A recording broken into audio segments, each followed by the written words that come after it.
नमस्कार, आप देख रहे हैं आर हिंदुस्तान न्यूज। आनंद सक्सेना के साथ कानपुर देहात रनिया से संवाददाता नायब खान की रिपोर्ट। अकबरपुर कोतवाली क्षेत्र के 12 गांव के पास स्थित आनंदेश्वर कोल्ड स्टोर में लगी भीषण आग से कंप्यूटर ऑपरेटर की मौत हो गई। बताया जा रहा है कि कोल्ड स्टोर मालिक ने करीब 20 घंटे तक कर्मचारी की मौत की जानकारी छिपाए रखी। जब यह बात परिजनों को पता चली तो आक्रोशित होकर उन्होंने कानपुर इटावा नेशनल हाईवे पर जाम लगा दिया और कोल्ड स्टोर मालिक पर हत्या का आरोप लगाते हुए कार्रवाई व मुआवजे की मांग किया। सूचना मिलते ही पुलिस और प्रशासनिक अधिकारी मौके पर पहुंचे और किस तरह जाम खुलवाया, यानी कि काफी मशक्कत करनी पड़ी और किसी तरह से जाम खुलवाया गया। इस दौरान उत्तर प्रदेश सरकार की राज्य मंत्री प्रतिभा शुक्ला और पूर्व सांसद अनिल शुक्रवारसी भी मौके पर पहुंचे। उन्होंने पीड़ित परिवार से मुलाकात कर सांत्वना व्यक्त किया तथा अधिकारियों से पीड़ित परिवार को मिलने वाली सरकारी सहायता राशि जल्द दिलाने का आश्वासन दिया है।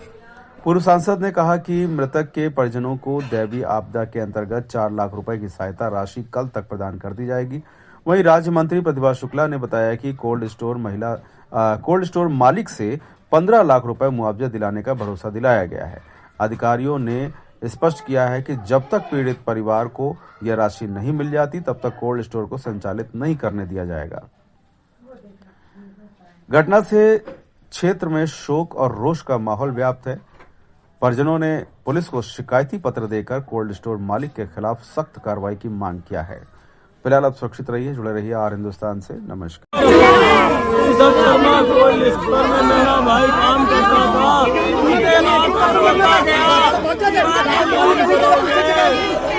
आग लगवाई गई, आग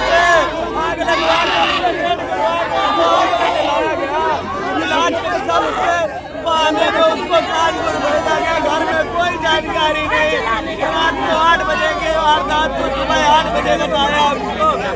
उसके बाद धोखे में यह रखा पीजीआई में इलाज होगा, पीजीआई में होगा। हमको लखनऊ भेज दिया तो आपको पीजीआई में कुछ नहीं। क्या मांग आपकी?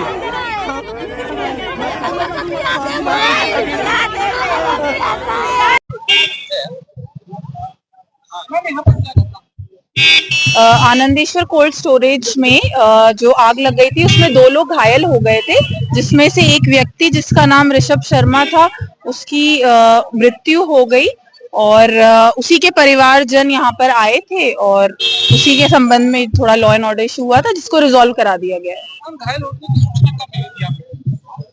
घायल होने की सूचना जब हमें ये सूचना मिली है कि यहाँ पे आग लग गई थी तभी हमें सूचना मिली थी। ये डिटेल्स एक बार आपको मैं चेक करके एग्जैक्टली बता दूंगी। जाम अभी इन्होंने लगाया था, जिससे मृतक जन के जो परिवारजन है उनसे बात करके उसे खुलवा दिया गया है। उनका कहना यही था कि जो भी मृत्यु का कारण है उसमें एफआईआर दर्ज हो और उसके अलावा उसको जो भी उसका कॉम्पेंसेशन है वो उसे दिया जाए। छुपाया गया कि घायल हुआ है, पूरा करते रहे, ऐसी कोई सूचना मेरे संज्ञान में नहीं है। इस संबंध में आपको जो भी जानकारी चाहिए वो आपको लिखित रूप से मिलेगी।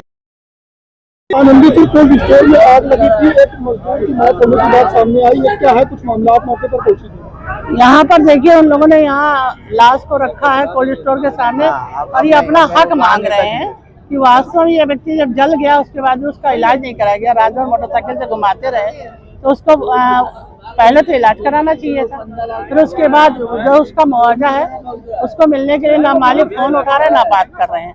और ये भी पता चला है कि कोल्ड स्टोर को मानक के अनुरूप नहीं चला रहे हैं, तो फायर का मानक है उनको पूरा करना चाहिए। और ये जो मृतक है उसको 15 लाख से ऊपर लमसम जो लिखा है लेबर कोड के अंतर्गत, नियम के अंतर्गत पैसा आया है 15,12,000 जो पैसा है वो उसको मिलेगा। साथ ही साथ 4 लाख आकस्मिक का मिलेगा, तो दुर्घटना बीमा का जो ये अंतिम संस्कार करके आएंगे खाते में जाएगा। 30,000 पारिवारिक लाभ योजना मिलेगी, बाल सेवा योजना का भी लाभ दिया जाएगा। साथ ही विधवा को जो 40 साल से कम उम्र की विधवा उसके आवास देने का प्रोविजन भी है, वो भी उसको दिया जाएगा। बाल सेवा योजना में उसकी बिटिया को कवर किया जाएगा। सुमंगला योजना भी चाहेंगे तो उसकी बेटी को कवर किया जाएगा। जो व्यक्ति चला गया वापस नहीं आ सकता, लेकिन सरकार द्वारा जो सुविधाएं पूरी उपलब्ध कराई जाएंगी। जितनी भी फैक्ट्रियां हैं, जितने कोल्ड स्टोरेज हैं, यदि वो फायर के नियम को नहीं मानते हैं तो उसको पहले मानक तय किए जाएंगे, जांच कराई जाएगी, उस पर उसके बाद कार्रवाई की जाएगी।